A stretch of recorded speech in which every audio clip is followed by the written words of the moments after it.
ओम श्री गणेशाय नमः। श्रीश महापुराणे द्वितीयायां रुद्रसंहितायां द्वितीयसखीखंडे अथ पंचमोऽध्याय। हिंदी अनुवाद। सूची ने कहा, इस प्रकार ब्रह्मा जी के वचन को सुनकर मुनि श्रेष्ठ नारद जी प्रसन्नचित होकर शिव जी का स्मरण करने लगे। नारद जी ने कहा, हे ब्रह्मा जी, हे महाभाग विष्णु शिष्य महाबुद्धि वाले, आपने शिव जी की अद्भुत लीला का वर्णन किया। स्त्री को पाकर प्रसन्न कामदेव के, दक्ष प्रजापति के तथा अपने घर चले जाने पर और आपके मन से उत्पन्न होने वाले पुत्रों के भी अपने अपने स्थानों को चले जाने पर ब्रह्मा की पुत्री संध्या कहाँ गई और उसने क्या किया, उसके साथ किसने विवाह किया, ये सब संध्या के चरित्र को कहो। सूची ने कहा, इस प्रकार अपने बुद्धिमान पुत्र की बातों को सुनकर भक्ति से ब्रह्मा जी का स्मरण कर रहस्य को जानने वाले ब्रह्मा जी ने कहा, हे नारद, तुम संध्या के संपूर्ण उत्तम चरित्र को सुनो। हे मुनिवर, जिसे सुनकर सभी स्त्रियां पतिव्रता हो जाती हैं, उस संध्या की उत्पत्ति पहले मेरे मन से हुई थी। वही बाद में तपस्या करके उस शरीर को छोड़कर दूसरे जन्म में अरुंधति हो गई।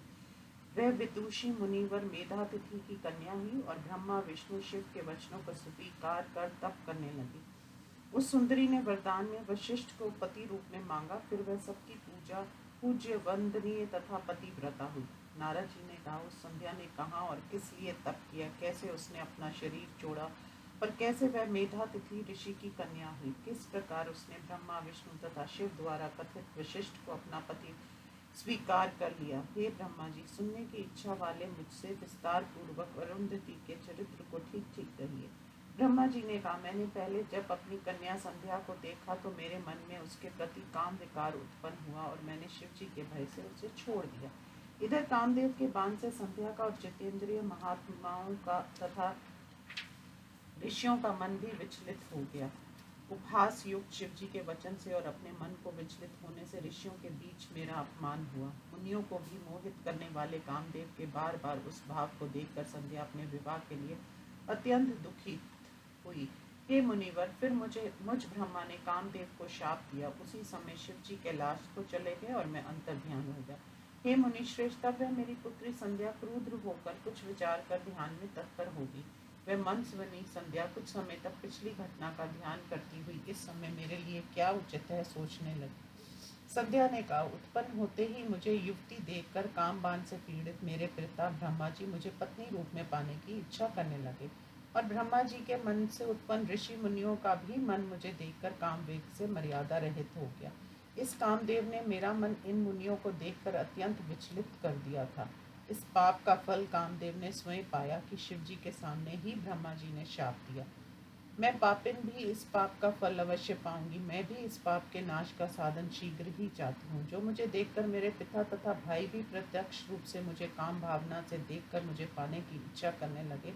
अंत मुझसे बढ़कर कोई पापिन नहीं है और मेरा भी अमर्यादित मन उन अपने पिता तथा भाइयों को देख उनके प्रति पति की सी भावना करने लगा। मैं इस पाप का प्रायश्चित स्वयं करूंगी। वेदों विधि से मैं अपने इस शरीर को अग्नि में जला डालूंगी, किंतु मैं एक इस प्रकार की मर्यादा को भूतल में स्थापित करूंगी जिससे पैदा होते ही प्राणी काम वासना युक्त नहीं होंगे। इसके लिए मैं परम कठोर तप करके उक्त मर्यादा को स्थापित करके उसके बाद अपने शरीर को छोड़ूंगी। जिस मेरे शरीर को देखकर मेरे पिता तथा भाइयों ने मुझे पाने की इच्छा की, उस शरीर से मेरा कोई प्रयोजन नहीं है। मैंने जिस शरीर से पिता तथा भाइयों के प्रति काम भावना की, उससे पुण्य कार्य नहीं हो सकते। ऐसा विचार कर वह संध्या चंद्रभाग नामक शैल शिखर पर चली गई, जहाँ से चंद्रभागा नदी निकली हुई है। उसके बाद ही संध्या उस पर्वत शिखर पर तपस्या करने के लिए गई। ये जानकर मुझ ब्रह्मा ने अपने पास में बैठे हुए वेद वेदांगों को के ज्ञाता जितेंद्रिय सर्वज्ञ ज्ञानी योगी अपने पुत्र वशिष्ठ जी से कहा। ब्रह्मा जी ने कहा, हे पुत्र वशिष्ठ, तपस्या करने के लिए जाती हुई मनस्विनी संध्या के पास जाकर तुम उसे विधि पूर्वक दीक्षा दो। हे मुनिवर, पहले तुम्हें और मुझे काम वासना युक्त देख तथा अपने को भी काम पीड़ित समझकर वह लज्जित हो गई थी। तुम्हारे तथा अपने अभूतपूर्व दुष्कर्मों का स्मरण कर वह इस समय प्राणों को छोड़ देना चाहती है। वह तपस्या के द्वारा मर्यादा युक्त पुरुषों में भी मर्यादा की स्थापना करेगी। इसलिए वह साधु स्वभाव वाली चंद्रभाग नामक पर्वत पर तपस्या करने के लिए गई है। वह तपस्या के किसी भाव को नहीं जानती है, इसलिए तुम ऐसा उपदेश करो कि वह अपने इष्ट को प्राप्त कर सके। हे मुनिवर, अपने इस रूप को छोड़कर दूसरा रूप धारण कर उसके समीप जाकर तपस्या की विधि को दिखलाते हुए हम दोनों के इस रूप से वह परिचित है। वह इस रूप से किसी प्रकार की शिक्षा ग्रहण नहीं करेगी। अंत तुम दूसरा रूप धारण करो। ब्रह्मा जी ने कहा, हे नारद, इस प्रकार दयालु वशिष्ठ मेरी आज्ञा को पाकर मैं ऐसा ही करूंगा, कहकर वे संध्या के पास गए। वहां जाकर मुनि वशिष्ठ ने मानसरोवर के समान गुणों से परिपूर्ण देवसर को और उसके तट पर बैठी हुई संध्या को भी देखा। कमलों से सुशोभित वह सरोवर उस संध्या के कारण उस प्रकार और भी सुशोभित हो रहा था, जिस प्रकार प्रदोष काल में चंद्रोदय होने से आकाश। कुतूहल भाव से युक्त मुनि ने संध्या तथा रक्त वर्ण के उस तालाब को देखा और उस श्रेष्ठ पर्वत के दक्षिण भाग से समुद्र की ओर जाती हुई चंद्रभागा नदी को देखा। जैसे हिमालय से निकलकर गंगा जी समुद्र को जाती है, वैसे ही चंद्रभागा नदी चंद्रभाग पर्वत को पश्चिम की ओर से काटकर समुद्र को जाती है। उस चंद्रभाग पर्वत में रक्त वर्ण सरोवर के समीप संध्या को देखकर वशिष्ठ जी ने आदर पूर्वक उससे पूछा। वशिष्ठ जी ने कहा, हे सरल स्वभाव वाली, तुम इस निर्जन पर्वत पर किस लिए आई हो? तुम किसकी पुत्री हो? तुमने क्या सोचा है? मैं ये सुनना चाहता हूँ। यदि कोई गुप्त बात ना हो तो कहो। पूर्ण चंद्रमा के सदृश ये तुम्हारा मुख मलिन कैसे हो गया?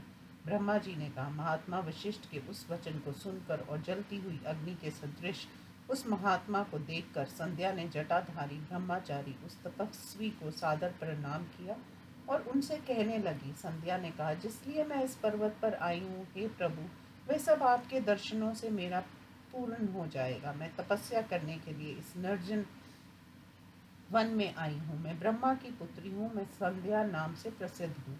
यदि आपका कष्ट ना हो तो आप मुझे उपदेश दीजिए। ये मेरी गुप्त इच्छा है और बातों से मुझे कोई प्रयोजन नहीं है।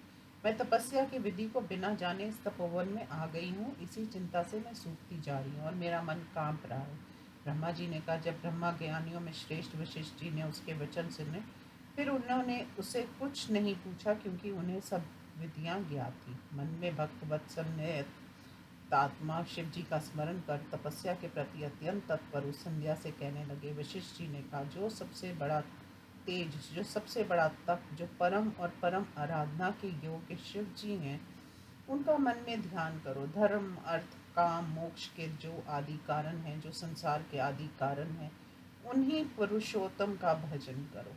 हे सुमुखी, आगे कहे गए इस महादेव शिव जी का भजन करो, उससे तुम्हें सभी पदार्थों की प्राप्ति होगी, इसमें कोई संदेह नहीं है। ओम नमो शंकराय ओम, इस मंत्र का मौन रहकर जप करते हुए तपस्या करो। ओम नमो शंकराय ओम, इसकी विशेष विधि मुझसे सुनो। मौन धारण कर स्नान तथा शिव पूजन करो तथा प्रथम दोनों षष्ठ कालों में जल का पूर्ण आहार करो, तीसरे षष्ठ काल में उपवास करो। इस प्रकार तपस्या की समाप्ति होने पर अथवा छठे काल में उसकी क्रिया की जाती है। इस प्रकार की गई मौन तपस्या ब्रह्मचार्य के संपूर्ण फल को देने वाली होती है, इसमें संदेह नहीं है। इस प्रकार के लक्ष्य को हृदय में धारण कर शिव जी का पर्याप्त चिंतन किया करो। वह प्रसन्न होने पर तुम्हारी इच्छाओं की शीघ्र पूर्ति करेंगे। ब्रह्मा जी ने कहा। वशिष्ठ जी ने वहां बैठकर संध्या को तपस्या की संपूर्ण विधि बतलाई। उसके बाद वह अंत ध्यान हो गए। इस प्रकार श्री शिव महापुराण में संध्या चरित वर्णन नामक 5वां अध्याय समाप्त। अथो षष्ठो अध्याय। ब्रह्मा जी ने कहा, हे बुद्धिमान, हे पुत्र प्रवर, संध्या द्वारा किए गए महान तप का वर्णन सुनो, जिसे सुनकर पाप समूह शीघ्र ही नष्ट हो जाता है। तपस्या की विधि को सुनकर वशिष्ठ के अपने घर चले जाने पर संध्या भी तपस्या की विधि को जानकर मन में प्रसन्न हुई। बहुत बृहत लोहित नदी के तट पर स्थित उसने प्रसन्नचित होकर तदनुरूप वेश बनाकर तपस्या करना प्रारंभ किया। तपस्या की सिद्धि के लिए जो मंत्र वशिष्ठ ने बतलाया था, उसी मंत्र से भक्ति पूर्वक वह शिव जी की पूजा करने लगी। शिव जी के चरणों में मन लगाकर एकांत चित्त से तपस्या करने वाली उस संध्या के एक चतुर्युग समय बीत गया। उसकी इस महान तपस्या से भीतर बाहर तथा आकाश में अपना रूप दिखलाकर शिव जी प्रसन्न हो गए। जिस रूप का वह ध्यान कर रही थी उसी रूप से वे प्रत्यक्ष हो गए। तदंतर वे मन से सोचे हुए प्रसन्न मुख वाले तथा शांति मूर्त प्रभु शिव जी को सामने देखकर अत्यंत प्रसन्न हुई। घबरा कर उसने सोचा, मैं क्या कहूँ और किस प्रकार शिव जी की स्तुति करूं। इस प्रकार चिंतित होकर उसने आंखें बंद कर दी। आंख बंद की हुई उस संध्या के हृदय में शिव जी ने प्रवेश कर उसे दिव्य ज्ञान, दिव्य वाणी और दिव्य दृष्टि प्रदान करी। वह दिव्य ज्ञान, दिव्य चक्षु तथा दिव्य वाणी को पाकर उसने संसार के स्वामी, दुर्गा के पति शिव जी की स्तुति की। संध्या ने कहा, निराकार ज्ञान द्वारा जानने योग्य, परंतु जो न स्थूल है, न सूक्ष्म है, न उच्च है, आपके रूप का चिंतन योगियों द्वारा चिंतनीय है, ऐसे लोक करता आपके लिए नमस्कार है। शांत, निर्मल, निर्विकार, ज्ञान से परे, अपने प्रकाश में विकार रहित पर ब्रह्म के ज्ञाता, अंधकार के मार्ग से परे, प्रसन्नचित आपको नमस्कार है। एक शुद्ध, प्रकाशमान, अज, चिदानंद, सहज, विकार रहित, नित्यानंद, सत्य, ऐश्वर्य से प्रसन्न तथा लक्ष्मी को देने वाले आपके इस रूप को नमस्कार है। विद्या रूप से ध्यान योग्य, सभी से पृथक, सत्व स्वरूप, ध्यान करने के योग्य, आत्म स्वरूप, परमा स्वरूप, पवित्रों को भी पवित्र करने वाले, ऐसा रूप जिनका है, ऐसे आपको नमस्कार है। जो आकार शुद्ध रूप, मनोज्ञ, रतन के सदृश, स्वच्छ कपूर के सदृश, गौर वर्ण युक्त, प्रिय, अभयकारक, त्रिशूल तथा मुंड को हाथ में धारण किया है, उस योग युक्त आपको नमस्कार है। आकाश, पृथ्वी, दिशाएं, जल, ज्योति, काल रूप वाले आपके लिए नमस्कार है। जिनके शरीर से प्रधान पुरुष ब्रह्मा और विष्णु उत्पन्न हुए, ऐसे व्यक्त रूप आपके लिए नमस्कार है। जो ब्रह्मा रूप होकर सृष्टि, विष्णु रूप होकर पालन तथा रुद्र रूप होकर संहार करते हैं, ऐसे आपको बार बार नमस्कार है।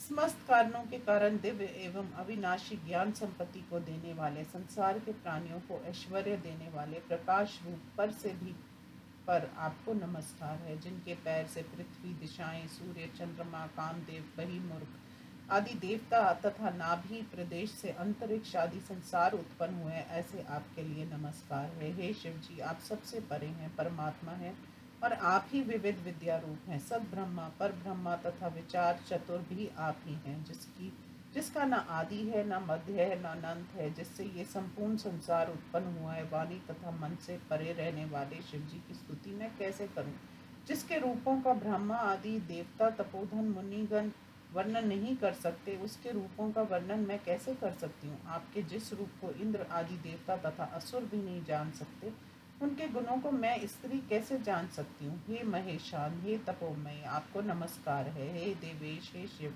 आपको बार बार नमस्कार है। ब्रह्मा जी ने कहा, भक्त वत्सल परमेश्वर शिव जी की स्तुति संबंधी उसके वचनों को सुनकर अत्यंत प्रसन्न हुए। उसका शरीर चीर, वलकल तथा अजन युक्त था और पवित्र सिर पर जटा समूह सुशोभित हो रहा था। तुषार के पड़ने से मुरझाए हुए कमल के सदृश उसका मुख था। उसे देख दयालु शिव जी ने उससे ये कहा। महेश्वर ने कहा, हे भद्रे, आपके इस उग्र तप से तथा स्तुति से मैं अत्यंत प्रसन्न हूँ। अब तुम वर मांगो, जो तुम्हारा इच्छित वर है उसे मांगो। मैं तुम्हारी तपस्या से प्रसन्न हूँ, तुम्हारा भला हो। ब्रह्मा जी ने कहा। प्रसन्न चित्त वाले शिव जी की बातों को सुनकर प्रसन्न होकर और बार बार प्रणाम कर संध्या ने कहा, हे महेश्वर, यदि मैं उस पाप से शुद्ध हो गई हूँ, यदि मैं वरदान पाने के योग्य हूँ और यदि आप प्रेम पूर्वक मुझे वर देना चाहते हैं, यदि आप मेरी तपस्या से प्रसन्न हैं, तो मैंने ये पहला वर मांगा है, आप इसे मुझे दें। हे देवताओं के स्वामी, इस भूतल में पैदा होते ही कोई भी प्राणी अपने सर्वोत्र से काम भावना रखने वाले ना हो। यदि मैं 3 लोकों में सुप्रसिद्ध एवं सदाचारिणी हूँ, तो मेरे जैसी स्त्री दूसरी ना हो। एक ये वर मैंने आपसे मांगा है। मेरी सृष्टि जन्म से ही सकाम कहीं ना हो।